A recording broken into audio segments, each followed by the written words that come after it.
Boy, the American people are being led to believe you guys are big muscles of political strength that are being subsidized by taxpayers and have some unfair advantage over perhaps those who share a different belief than you. So, for the record, perhaps these Tea Party groups might share Ms. Belson, Ms. Kenney, and Ms. Gertson.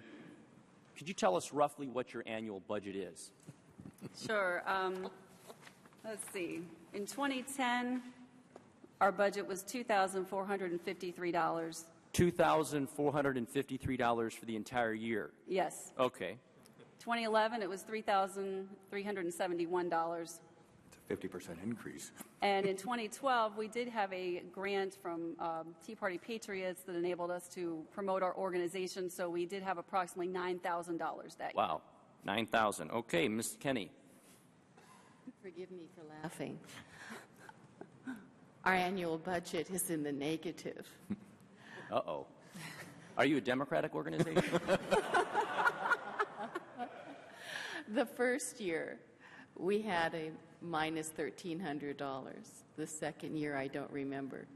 Those were from legal fees to actually begin the process of filing for a 501c4 and other types of activities. So basically, the harassment and illegal questions that you were asked caused your organization to deficit spend to try and defend its constitutional right and equal protection under the law?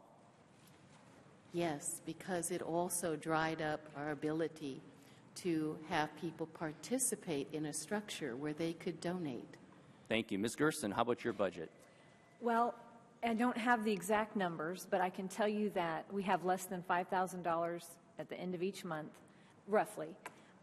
One year when we took a big bus trip to Washington, we had $18,000 at one time in the bank, but as soon as we paid off the bus, that all went down. But we usually run under $5,000. So roughly to say it's never been over $50,000. Oh, goodness, no. So you can understand the outrage by members of this committee for the apparent double standard that members on this committee seem to have for their frustration, outrage, opposition to groups who seek 501c4 and 501c3 status, who may be on the opposite side of your issues, and who we know have organized and raised far more sums than all of you collectively. One group in particular we know about is Organizing for Action, a group organized by the President's own men, political advisors, which to date we know has raised in excess of millions of dollars. And I'm just going to read on their website what they say their mission is. Organizing for Action is a nonprofit organization established to support President Obama in achieving enactment of his national agenda. Now, I would humbly ask my colleagues on the other side of the aisle, is that political?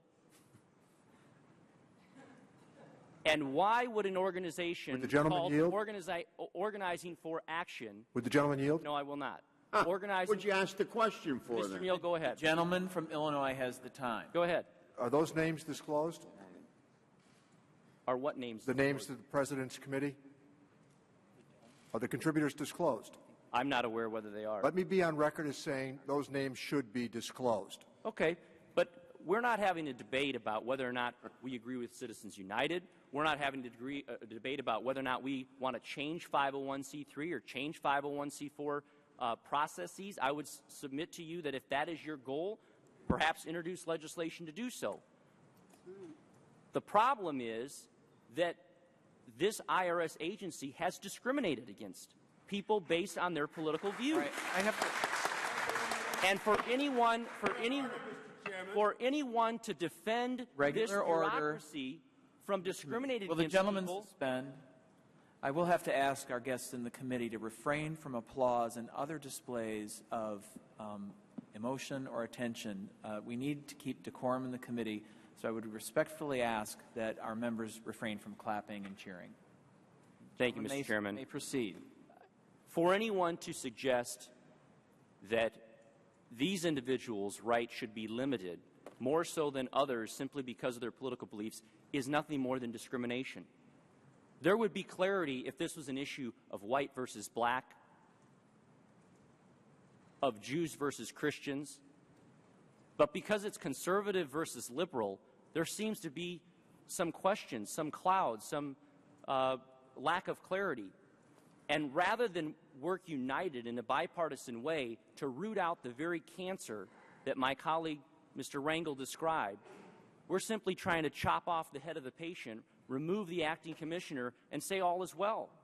We need to get to the bottom of this. We need to identify the cancer, and this needs to be removed from this organization. I yield back. Mr. Paulson is recognized.